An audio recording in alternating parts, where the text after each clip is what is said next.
আমি একটা পারতেছি, আপনারা দেখেন একটা জাম্বুরা আমি পারি, এই ছোটোটাই পারি, এই যে ছোটো একটা আছে না, এটাই পারি। আর এইটার অবস্থা দেখেন, এটা যে আমি পারলাম, এই দেখেন এই দিক দিয়ে যাচ্ছে, যায় এর ভিতরের অবস্থা খারাপ করে দিচ্ছে। শুধু শুধু এই জাম্বুরা না, কিন্তু আমাদের গাছের পেয়ারা থেকে শুরু করে আবার ওই যে আম যখন আসে, এই আম, তারপরে আপনার এই যে জাম্বুরা, এটার বাঁচানোর একটাই উপায়, সে হচ্ছে আপনাকে এটা আটকাইতে হবে, মোটা পলিথিন দিয়ে এটা বেঁধে রাখতে হবে। এটা আমি আপনাদেরকে দেখাচ্ছি। আপাতত একটা আমি কাটি দেখাই যে এটার কি অবস্থা। দেখেন আমি এই জন্যই কাটার জিনিস নিয়ে আসছি, যে এর আসল ভিতরে কি অবস্থা এটা কাটার পর। এই দেখেন আমি দেখাই, দেখেন এটার অবস্থা দেখেন, এই দেখেন, এই দেখেন মধ্যে দেখ কাটে নেই, এই দেখেন, এই দেখেন মাদ্রার বাসা, দেখছেন মাদ্রার বাসা। এইটার কারণে প্রত্যেকটি জাম্বুরা, বা আমরা পাবনাতে বাদাম বলে, জাম্বুরা বলে, তবে এইটা মাদ্রায় উঠেছে, দেখছেন এইগুলোর কারণে এই জাম্বুরাগুলো আমরা খেতে পারতেছি না।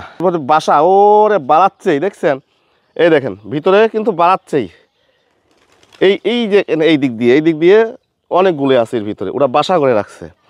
তাহলে এখন কিভাবে আপনাদের খাওয়াবো, কিভাবে বিক্রি করব, কিভাবে নিজেরা খাবো, এখন বলেন। আর একটা পারতেছি, দেখি এটার কি অবস্থা, দেখলে হয়তো বুঝতে পারবো এটার কি অবস্থা। এত আশা আইছিল আমার গাছে, মানে অনেক আইছিল, এই একটা পারলাম।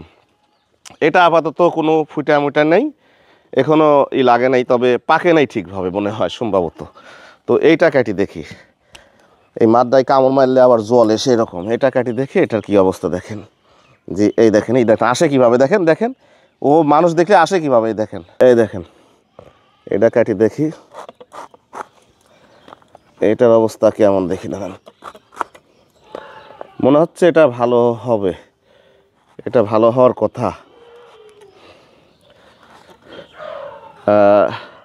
এই পোকার জন্যই শুধু আমার গাছের একবারে হিউজ পরিমাণ আইছিল, এত আশা আইছিল যা গাছ একবারে হয়ে গেছিল, কিন্তু খাইতে পারি না। দেখেন এখন দেখেন এটা আশা রাখি ভালো হবে। কালারটা কিন্তু অতটা সুবিধা না, কিন্তু ভাই মিষ্টি। এটা মানে পাকে নাই না, না দেখে, তবে না কালারটা এরকমই, আমার গাছের এইগুলো কালার এরকমই। এই দেখেন কিন্তু মিষ্টি আছে, দেখেন এই দেখেন, মানে মিষ্টি এমনি কালার এরকম দেখা যাচ্ছে, আর একটু পাকবে, তারপরেও মিষ্টি আছে। বিসমিল্লাহ, আর একটু পাকা লাগবে। তো এর কারণেই আমার গাছের জাম্বুরাগুলো নষ্ট হয়ে যাচ্ছে। যাই হোক, সবাই ভালো থাকবেন, সুস্থ থাকবেন। যে কয়টা আছে আরও কিছুদিন লাগবে পাকতে, এখন পাকতে পাকতে যদি সব পোকা খেয়ে যায় তাহলে তো আর কিছু করার নেই। তারপরেও যদি রাখতে পারি আপনাদের জন্য, আশেপাশের যারা ভাই ব্রাদাররা আছেন খেয়ে যাবেন, অসুবিধা নেই। আসসালামু আলাইকুম।